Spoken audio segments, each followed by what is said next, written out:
And the Oscar goes to the WWE for the Boneyard and Firefly Funhouse match.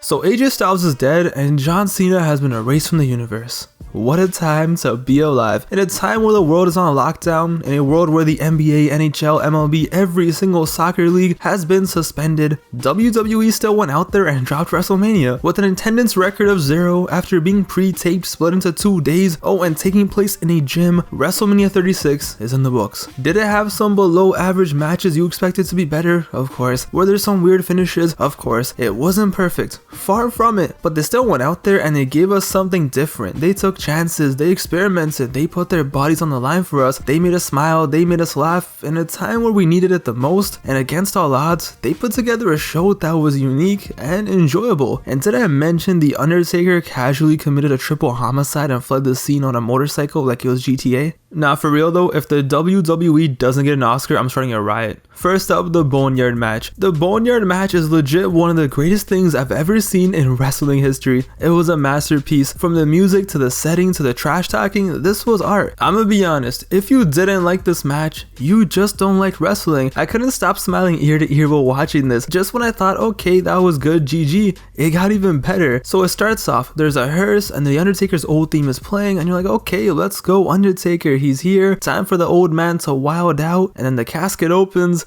and all you see is AJ Styles pretending to be dead. He's laughing, and once I saw this, I knew this was going to be something special, and then it just got better and better. So then Metallica played, and the Undertaker was on his way. But this wasn't the dead man taking 50 years to make his entrance, nah. After almost 17 years, he was back. The American badass Undertaker at like 3 in the morning is driving his motorcycle, heading to a graveyard to fight a man who's been insulting his wife, while Metallica blasts in the background. You gotta love it. So Taker looks amazing, and AJ's telling him how he already dug a grave for him, and then drops the banger line of, "Does Michelle know you're out this late?" And it was on. The trash talking in this match was A1. And this match wasn't even a match. This was just an experience. It was a fight. It was art. It was a movie. Weapons, punches, kicks. Undertaker out here breaking windows of the hearse. Taker's arm was bleeding. And the best part was they had no commentary. Just the perfect music mixed in with the trash talking. Poor AJ was getting thrown onto the hearse, getting clapped on top of it. Poor AJ got thrown in the grave. And this is where everyone expected Gallows and Anderson to come out. And they do, but not alone. Cue the epic music, cue the lighting, out comes like 6 druids. Yes, the same druids the Undertaker used in his WrestleMania entrances. His own people were after him. The druids. I never thought the druids would turn on Taker, but here we were. What a plot twist. And then in the most typical movie scene ever, Taker's just like, let's do this, and starts fighting them. I'm telling you, this was basically Undertaker's version of Logan. He beats them up, the OC attacks him, AJ's back. Michelle should have never let you out. The old man was out here going through fences, just dying, and I was like, damn, AJ Styles is really out here beating up an old man. Taker is still defiant though, sticking his middle finger out at AJ Styles. I thought you were the dead man, but now you just look like a broken down old bitch. Taker ends up in the grave, Styles goes to the tractor. At this point I was like, okay, Taker is going to get buried. What more can they really do? They brawled, they fought, they used weapons. Okay, it's time for the Undertaker to get buried alive for like the 5th time in his career, and maybe next year Mania he'll come back as a dead man. And then like Michael Myers, the Undertaker is somehow standing behind him. And now it went from Logan to Halloween, and Undertaker went Savage mode. Shout out 21 Savage. And at this very moment, AJ Styles knew it was a wrap. They ended up on the roof of a house, so Gallows and Anderson, they come for the rescue, and man, Undertaker casually committed his first homicide of the night. Poor Gallows got wasted, sent flying off the roof. Taker caught a body about a night ago, and then Anderson, GG, thank you for trying, but he gets tombstone on the roof, and nobody, and I mean nobody, is stopping Undertaker Myers. Undertaker Myers grabs AJ Styles, choke slams him off the roof onto wooden pallets. Taker is talking trash now like, what's my wife's name, huh? How old am I again? AJ, of course, didn't answer. Taker puts him on his shoulders. AJ is out here crying, I'm sorry.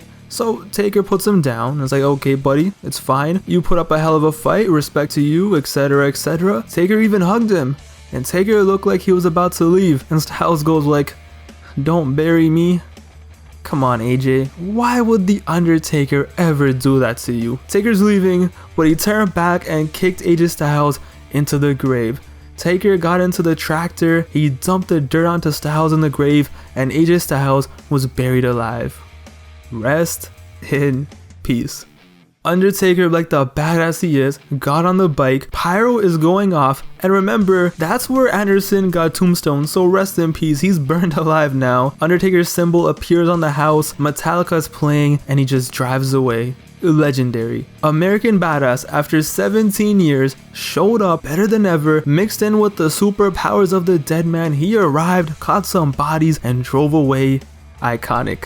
It's a wrap. GG. AJ should have brought a gun. That was the only way he was ever gonna survive this. I don't know how to give this match, if you want to call it that, justice. Just go watch it. This is unlike anything we've seen in the WWE, let alone WrestleMania. The music, the lighting, the camera cuts, the trash talk, Gallows and Anderson coming in, the Druids turning heel, which still hurts me, the entire OC dying, Taker riding in and out to Metallica, his symbol on the shed, pyro going off, AJ's troll entrance. It was funny. It was wild, it was violent, it was perfect. You made me break my finger. Jericho loved it, Kevin Nash loved it, I loved it, you loved it, fam. My mom watched this and she loved it. My friend who hasn't watched wrestling in 10 years loved it. This was something that you didn't even have to watch wrestling to enjoy. It was just an experience that was beautifully made. From every aspect, it made sense in the storyline, and yo, at the end of the day, we got the American Badass back. We got sports entertained. You can say, oh my god, it was so fake, what was this? Shut up. Wrestling will always, and I mean always, have room for goofy stuff like this. Give this match all the stars. Oh, and just when you thought it was over, we got the greatest picture in WrestleMania history. Okay, so I think I did a decent job of covering that match, right? Kind of. The issue is, the other masterpiece we got felt like the biggest acid trip I had ever seen. I'm pretty sure you have to be on DMT to truly understand what's going on, but your boy Pav is going to try. Just when you thought it couldn't get more wild, couldn't get more unique, we got the Firefly Funhouse, which I might have liked more than the Boneyard match. So we knew John Cena versus the Fiend in a Firefly Funhouse wasn't going to be normal, but if Boneyard was Halloween and Logan, this was Donnie Darko on crack. So it started off normal, and people were like, whoa, it's a normal match? John Cena came out to his entrance, to his music, he's happy, he's going to the ring, he's smiling, and then it began. Bray was in the funhouse and told Cena he's going to face his most dangerous opponent yet, himself. Wyatt welcomed us to the Firefly Funhouse and he walked out the door, and for the next 20 minutes I didn't stop smiling. You guys remember Rock, This Is Your Life? Well, we got John Cena, This Is Your Life, and your worst nightmares. Cena was going to be Batman and Bray was going to be Scarecrow. Cena found himself in the Firefly Funhouse, the puppets are talking to him, and once Cena went through the door, he was in Bray's world now. First up, John Cena is teleported into some dark area, and a Vince puppet with devil horns is asking him, do you have ruthless aggression? And Bray is in the ring doing the exact same Kurt Angle promo that he did in 2002, the recreation of how Cena made his debut on SmackDown back in 2002. And just like how in 02 Cena accepted Kurt's challenge, here he accepted Bray's challenge. So Cena comes out dressed like how he was back then, the SmackDown fist from back then is there. In his actual debut in 2002, Cena slapped Kurt, so he's trying to do the same with Bray, but he keeps missing, and that's what the Funhouse was going to be about. John Cena living out his biggest fears, and number one was him making a bad debut. So he can't hit Bray, he keeps missing, and Bray starts singing, you can look but you can't touch, a note to Nikki Bella's theme, his ex-fiance. So Cena's first fear was making a bad debut, Cena's second fear, commitment. And then we were going back to the 80s. So we're at Saturday night's main event, which I'm sure Cena watched growing up. Every wrestling fan in the 80s watched it, and Bray Wyatt did a promo behind a steel cage doing a Hulk Hogan impersonation, and he kept talking about his partner, Johnny Large Meat. The ladies love him, and all you see is John Cena pumping iron. He's going crazy, just pumping, and this was all about John Cena's bodybuilding past. They were breaking down all his failures and his insecurities. So John Cena's pumping, and Bray's just saying, let me in. And then Cena gets teleported back to the 2000s, but now he's a doctor of thugonomics. He's rapping to Bray, but it's not fire. He's spitting the worst raps of his career, and this fear was all about what if his rap gimmick didn't work out. It was about him coming out every week as a rapper back in 03 and 04, and what if he was flopping back then, because this was his last chance. If the rapper gimmick didn't work out, he would have been released. So Wyatt told Cena he's untouchable. Remember Cena's theme? So, you think you're untouchable? And he tells Cena, you're not a hero, you're a bully. Wyatt told Cena he's a horrible person that takes the weakness of others and he turns them into jokes and he does anything for fame. And eventually, he gave Cena one last chance. He said, the floor is yours, say whatever you want. And John Cena just flops and does the cringiest rap about these nuts. Cena just kept on failing and failing, and Cena tried attacking him, but Bray punched Cena with a steel chain wrapped around his fist. Black screen, and Bray Wyatt is back in 2014, sitting in his cabin. Wyatt said Cena was supposed to be the man of the people, so why wasn't he listening? Wyatt said they needed him. They wanted him and a prophecy fulfilled, but instead it's his grandest failure. He was talking about WrestleMania 30, Cena versus Bray. The whole crowd was chanting for Bray, they were singing for Bray, and Cena was the supposed man of the people, but he didn't listen to the people. He just had to win. And then we get one of the coolest parts. In the WrestleMania 30 match, Bray gave Cena a chair and begged him to hit him, but Cena never did. So now Bray gave him a chance to rewrite history, and Cena and Bray are in the ring, and Cena has a chair, and this was another one of Cena's fears. What if back in 2014, he did snap and he did bash in Bray's brains with a chair? Everything he had stood for would have been a lie. The clean-cut image, the hustle, loyalty, respect, but he didn't. He continued to be who he claimed to be, but now he's here in a ring with no fans, nobody is there to watch him, he's in his nightmares. What does he do? Does he hit Bray? And he swings the chair and he misses. When there was nobody to see him, when there were no kids watching, Cena showed who he really was, what he really wanted to do back in 2014. It was basically Bray telling Cena, I know who you really are, you are the bad guy. By the way, I know this is what I look like right now. I am so sorry. We're back to the 90s. WCW Nitro. Bray is doing a legendary Eric Bischoff impression. I love you. And out comes Hollywood Cena. John Cena in NWO gear, acting like Hollywood Hogan. And this was Cena's fear of being the bad guy, of being the heel. But the beauty of this was, it was a double entendre. This not only represented his fear of going heel, but also going Hollywood. You remember, Cena used to hate The Rock. He would trash talk him on interviews saying he left us for Hollywood. He would mock him for leaving and say, oh, The Rock says he loves the company, so why doesn't he come back? Why is he in Hollywood? But who's in Hollywood right now? Who's going to be in the next Fast and Furious? John Cena. You saw clips of ECW One Night Stand, Money in the Bank, where the fans booed him out of the building. It was Bray showing him, you were always the heel. There's a small clip of CM Punk at Money in the Bank 2011, which represented Cena's fear in him being replaced. The NWO spot was about Bray saying, look at this, you could have been bigger than ever. You would have finally been the cool guy you always wanted to be. They hated Hogan in the 90s till he turned heel, but you could never do it. You're a failure, and all you see is a Vince puppet saying, this is such good shit. So Cena tackles Bray. He's snapping. He can't take this anymore. All of his failures and fears and missed opportunities, insecurities, they're getting to him. But he's not punching Bray. He's punching a puppet. And then the Fiend was finally here. He gave him the claw and got him in the Sister Abigail. And as audio played of Cena's promo that he cut to Bray a few weeks ago. And what did Cena say a few weeks ago? I'm going to do what I should have done 6 years ago. Put an end to the most overhyped, overprivileged superstar in WWE history. But now, after everything Bray showed Cena, it was Cena who was the most overhyped, most overprivileged, and Bray was going to end it. And that was Cena's biggest fear over everything, being remembered as that. Cena's biggest fear is going down in the history books as the most overhyped, most overprivileged star in the business's history. And now Cena was about to face his fear. Sister Abigail. 1, 2, 3. The Fiend won. And when the Fiend stood up, Cena's body was gone. He vanished. Bray Wyatt ended John Cena.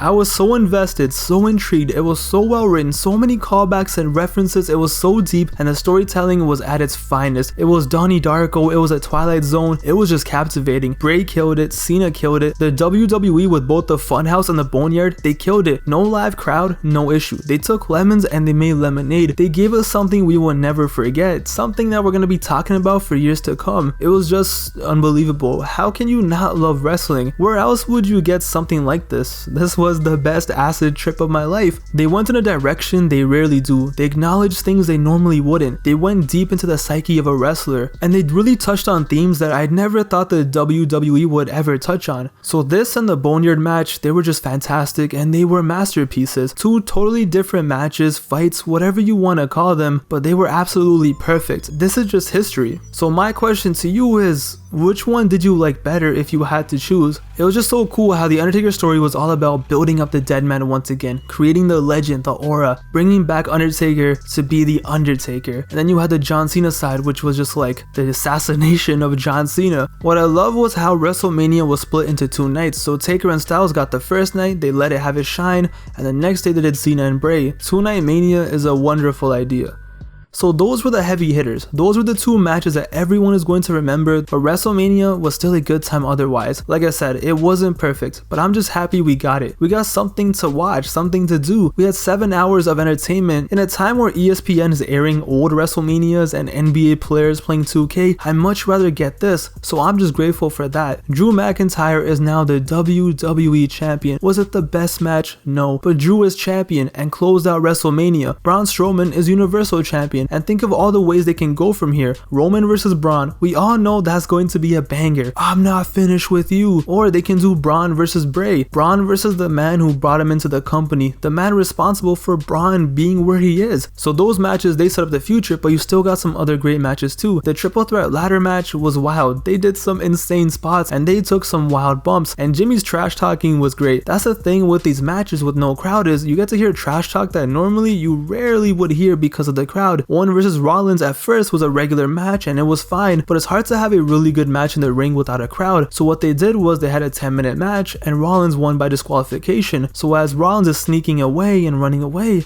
Owen starts yelling and he says, let's finish this once and for all, no disqualification. So once Rollins went back, it really picked up. Steel steps, barricades, chairs, and ring bells, and then Owens really wanted his WrestleMania moment. But how do you have a WrestleMania moment without a crowd? So he climbed up the WrestleMania sign that was pretty high up and he yells, how's this for a Mania moment? And he leaps and he flies through the air onto Rollins, who's on the announce table. This was awesome. I was not expecting this. And Owens got the W. Charlotte and Ripley had a fantastic match, minus the screaming and groaning. Mom, if you're watching this, yeah, so Sunday night when you heard a woman screaming like no tomorrow coming from my room, I promise you I wasn't watching what you think I was watching. But yeah, that match was really good and I liked the result personally. Charlotte in NXT just makes things more interesting. It would make no sense if Rhea could beat Charlotte already in their first match, because then what? This was the first adversity Rhea had to face in her NXT career and she took Charlotte to the limit. This is about Rhea thinking she was the best and now realizing there's a big gap between NXT and the WWE, so now she has to put in more work. But to be honest, all I gotta really say is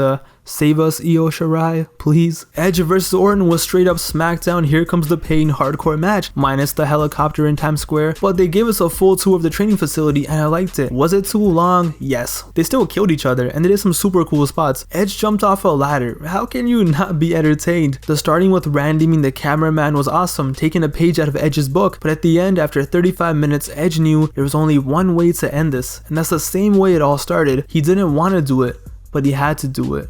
Concerto. So yeah, it was too long, wish it was shorter, and wish the commentary wasn't so quiet the entire time, but they did their best and they just had a flat out fight, which is exactly what this feud needed. Lastly, of course, I love the women's 5-way because I love Bayley and I love Sasha, but I was so intrigued on how they would do this. Would it come down to Sasha and Bayley? Who's gonna turn on who? Because that's the money match. But Bayley and Sasha, they worked together and Bayley was flat out hilarious. She's talking to Naomi, you little dance machine, go dance to the back. Aw, come on mommy, come on mommy.